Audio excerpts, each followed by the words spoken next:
दिखाता हूँ। आप लोग स्क्रीन पर्दे पर देखें। आज हम चल रहे हैं दुर्ग की तरफ। जमींदार बलवंत सिंह पधार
सबसे पहले आप कुर्सी पर बढ़ जाए।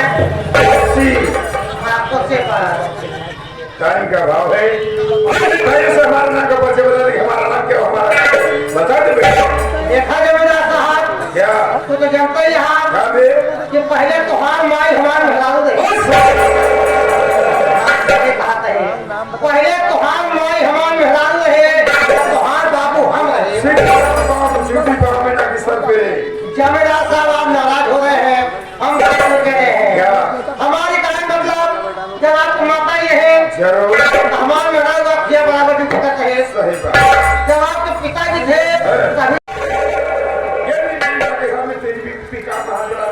हमारे मेरा साहब तुम्हारे बाबू मुझे कहो नहीं क्या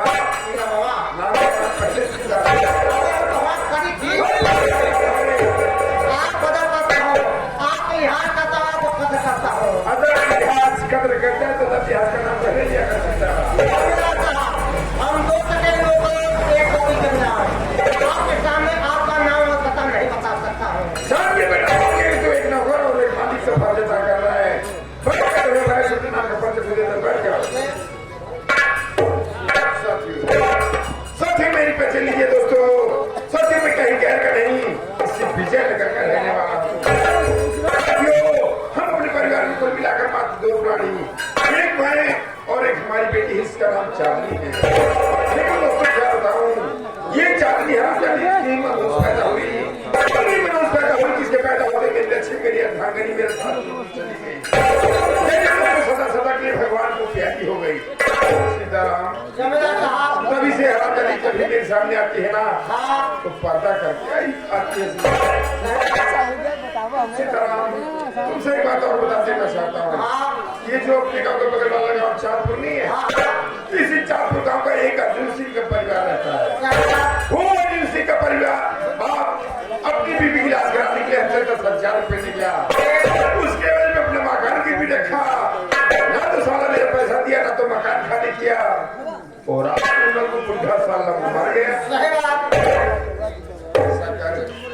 यार मेरे गुलाम सुल्तान को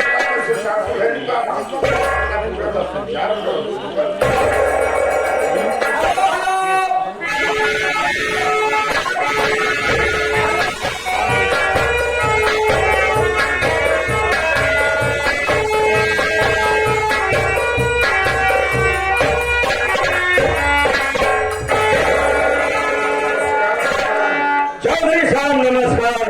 कहो कैसे हो? आज जिस पर आपकी कृपा हो वो बिल्कुल ठीक ठाक रहेगा, लेकिन मैं तैयार होकर के किसी पार्टी को अटेंड करने जा रहा था, लेकिन आपने अचानक मुझे बुलाया। बैठिए, मैं आपसे कुछ कहना चाहता हूँ।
गुलाम सुल्तान को किया, बताइए साले की मुंडी काट के लाना हाथ के कदमों में डाला।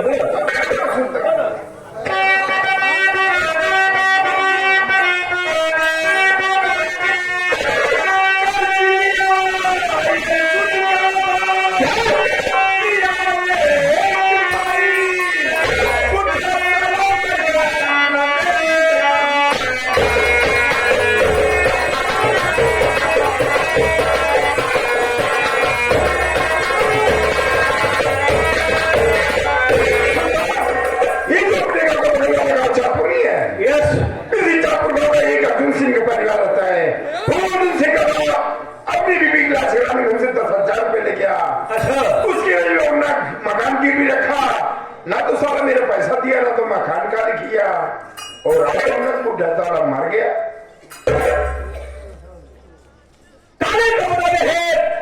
आपके बगल वाला गांव चारपुर का रहने वाला अर्जुन सिंह, उसके बाद अपनी मेहरिया का इलाज कराने के लिए आपसे 10,000 रुपया का जल गया। उसका के बदले में मकान गिर रखा, आप तो पैसा दिया न मकान खाली किया, मर गया। मैं ये नहीं समझ पा रहा हूँ, हम दोनों शैतानों से बगैर पूछे कि अगर आज की हिम्मत कैसे पड़ी तो उसे पाल लिया। चौधरी साहब, आज आपका गुलाम सुल्तान जाएगा, या तो 10,000 रुपये कर्जा या मकान खाली या फिर अर्जुन सिंह आपके कदमों में होगा। तो ठीक है सुल्तान, आज तो चाकू काउंटिंग कर जा बेटा। ठीक है, मैं वहां जाऊंगा, लेकिन मैं वहां अकेले नहीं जाऊंगा। तुझे डर लग रहा क्या? चौधरी साहब, डर और मौत हमसे 3 किलोमीटर दूर रह के बात करती है। क्या बात है? बात है जो अपने हवेली को दूसरा वाला को क्या नाम है, छोटुआ, वो रिवाज जाना चाहता है तो रिवाज जा सकता है। अरे वो छोटू,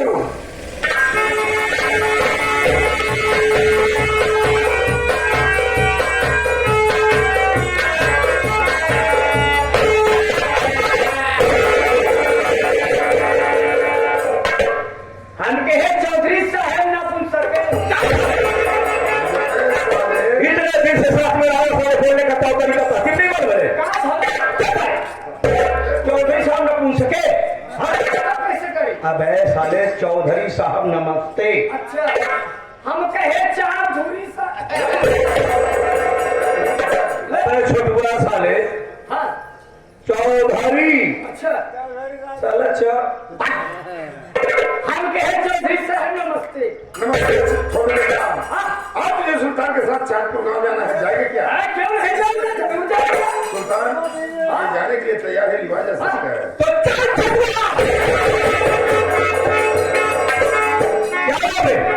भैया तू का खा जो तेज चिल्ला से। अबे तू क्या खाता है जो तू बर्दाश्त नहीं कर पा रहा है? अब हमारे काले पर्दा फट जाता है। नहीं बेटा, अगर ये पर्दा फट गया ना तो ये वाला पर्दा लगवा दूंगा। सारा पर्दा ये नहीं लगेगा। उसके पास ऐसा पर्दा नहीं रहता है। चौधरी साहब, आप चाहिए आराम फरमाइए। जाइए जाइए चौधरी साहब, आराम से फरमाइए। अरे साले, आराम फरमाइए, जाइए आप आराम फरमाइए। एक आपका गुलाम सुल्तान जा रहा है, या तो 10,000 रुपये कर्जा या मकान खाली या अर्जुन सिंह को बात कर लाऊंगा आपके कदमों में।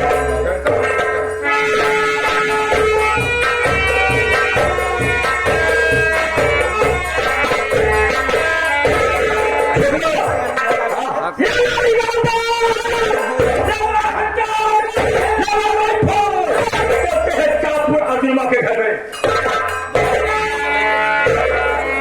लेकिन बाबू साहब, जाने से पहले और चलने से पहले मैं आपसे कुछ कहना चाहता हूँ। बोलो।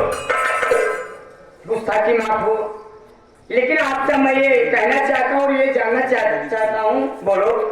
आप चौधरी के कहने पर चौधरी के एक इशारे पर कितने माँ बहन की आप मां के सिंदूर मिटा देते हैं।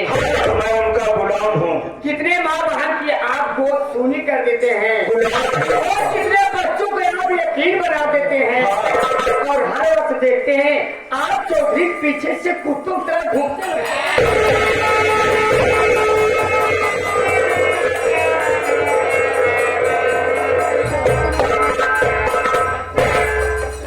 एक बात तुम्हें बता दो बेटा, जूता साले में कितना भी हीरा मोती जड़ा हो, उसका स्थान पैर में होता है। मोहरी की ईंट मोहरी पे अच्छी लगती है, चौबारे पर नहीं। नौकर और सारे नौकर की तरह रहना सीखो, वरना रोटी का टुकड़ा फेंकना बंद कर दूंगा, मर जाओगे खाने के लिए। बाबू साहेब आज चाहे आप हमका मरवा करिए, साले कुत्ता लेकिन हम आपसे ये चीज जानना चाहे थे कि जैसे होली हुई, दीपावली हुई, दशहरा हुआ और ईद हुई, फिर दीपावली हुई, लोग देश रहे विदेश रहे कहीं भी रहे, लेकिन त्योहार दिन अपने परिवार में आते, अपने बच्चों के साथ खुशियां से ये त्योहार मनाते हैं। और आप एक ऐसे इंसान है, आप अपने घर नहीं जाते। क्या आपके घर में माँ नहीं है, बाप नहीं है, भाई नहीं है, बहन नहीं है, बेटी नहीं है, आखिर आप क्यों नहीं जाते? आप इसका कुछ तो कारण तो होगा ना बाबू साहब। छोटू, आप बेटा तूने ये क्या पूछ लिया रे? जो जख्म हमारे पुराने हो गए थे उसे तूने ताजा कर दिया। हकीकत में छोटू मेरी जिंदगी किसी कुत्ते से कम नहीं है, क्योंकि चौधरी के एक इशारे पर मैं जान देने और जान लेने के लिए तैयार रहता हूँ। हाँ, ये सही है बेटा कि आज के पहले मैंने पता नहीं कितनी माताओं की कोई चोरी कर दिया, पता नहीं कितने बहन बेटी के मुंह का सिंदूर मिटा दिया, पता नहीं कितने बच्चों को मैंने यतीम बना दिया, पता नहीं कितनी बहन बेटियों को मैं ले जाकर इस चौधरी पहलवान सिंह के पीछे।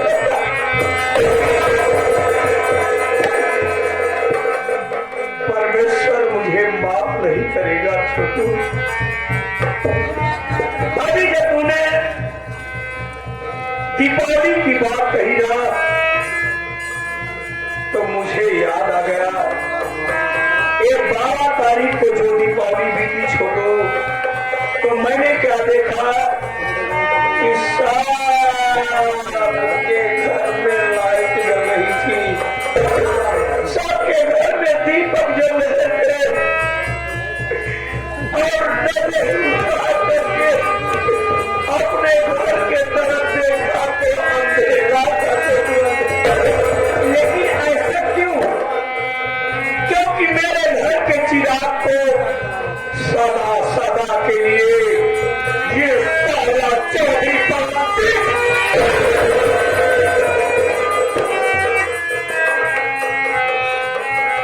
दीपावली की रात मेरी दुनिया उजाड़ी गई। छोड़ो, जानना चाहता है तो सुन बेटा, मैं कहीं घर पर रहने वाला नहीं हूँ, मैं इसी चौधरी के बगल वाले गांव रायपुर का रहने वाला हूँ। मेरा नाम सुल्तान सिंह है, मेरे बड़े भैया थे जिनका नाम मोहन सिंह था, मेरी भाभी माँ थी जिसका नाम ममता था, और मेरे भाभी की गोद में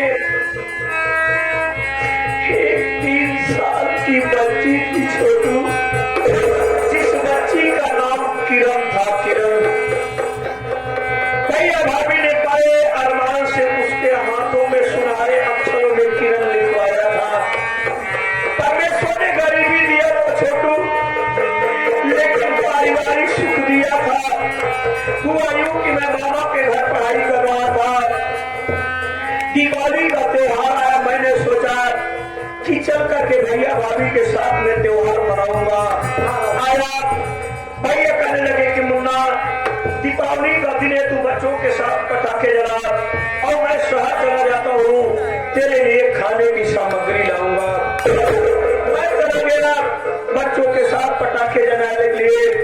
भैया चले गए शहर, किसी कारण बस आने में वो लेट हो गए। धीरे धीरे शाम ढली, उसके बाद रात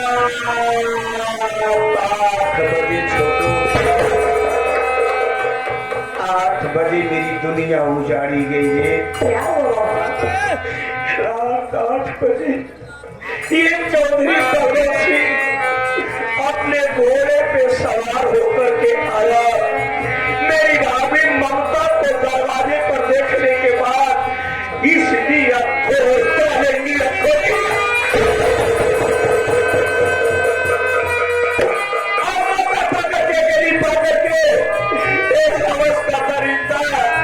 मेरे भाभी की इज्जत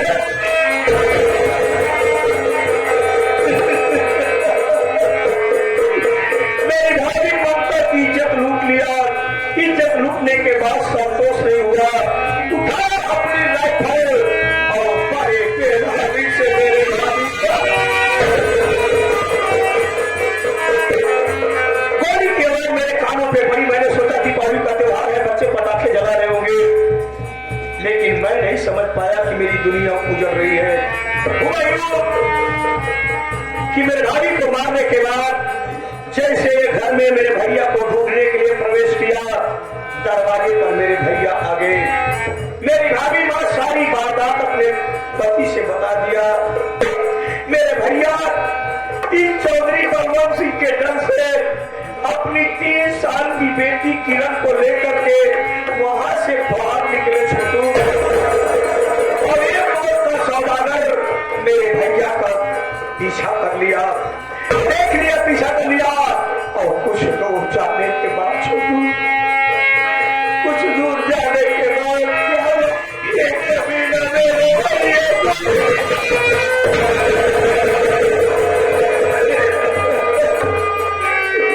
मेरे भैया को भी एक गोली मार दिया है। मुझे सूचना मिली, मैं दरवाजे पर आया तो क्या देखता हूँ, मेरी भाभी अंतिम सांसें ले रही थी। मैंने अपने भाभी को अपने बाहों में उठा लिया, कहने लगी मुन्ना मुझे माफ कर दो,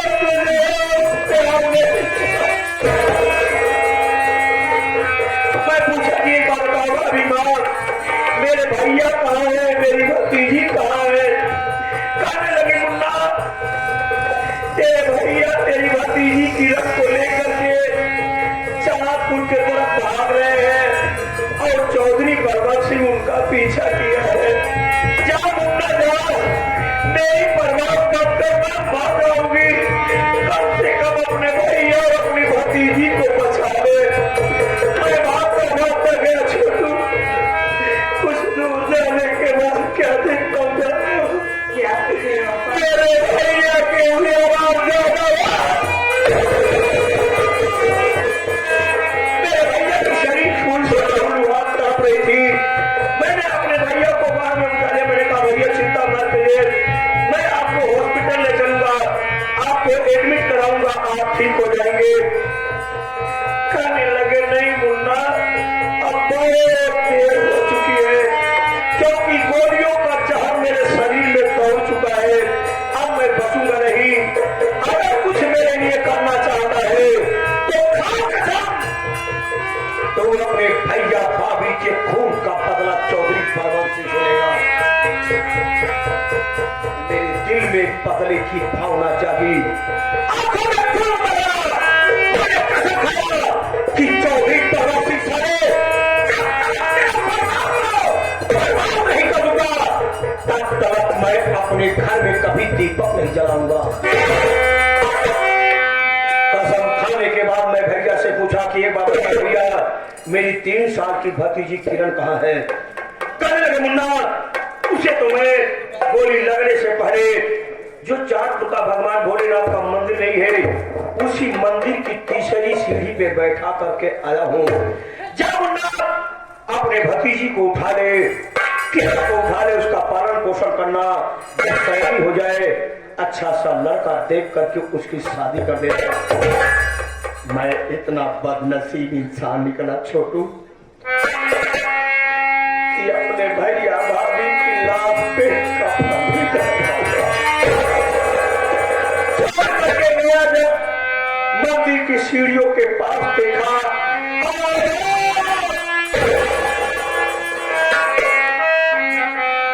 क्योंकि वहां मेरी 3 साल की भतीजी किरण नहीं थी छोटू। मैंने सोच लिया कि मेरी भतीजी को गायब करने वाला कोई और नहीं, साला चौधरी बलवंत सिंह है। क्योंकि अगर वहां से कोई जानवर उठाता तो कम से कम खून के छींटे वहां जरूर होते। इसी उम्मीद पर इसके यहाँ गुलामी कर रहा हूं कि हो ना हो कभी न कभी मेरी भतीजी का पता लग जाएगा, और मेरे भतीजी का पता लगाना, इसको साले को आधा जमीन में गाड़ करके बम सुना दूंगा। और सुनो, इस कमीने साले दरिंदों को हर रोज इसके बिस्तर पर एक नई लड़की चाहिए, और वो लड़की ला करके मैं मजबूर इंसान देता हूँ। लेकिन इतना दिमाग लगाया हूँ, जिन लड़कियों को मैं उठाता हूँ सबसे पहले उनका नाम पूछता हूँ। वो इसलिए छोटू कि जिन लड़कियों को मैं इसके बिस्तर पर फेंक रहा हूँ उसमें से मेरी भतीजी कोई छीन न सके।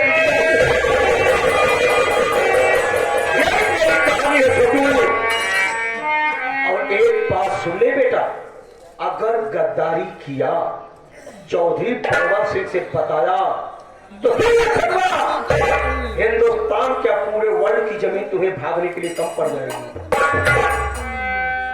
वाकई में बाबू साहब, आपकी कहानी बहुत दर्दनाक है।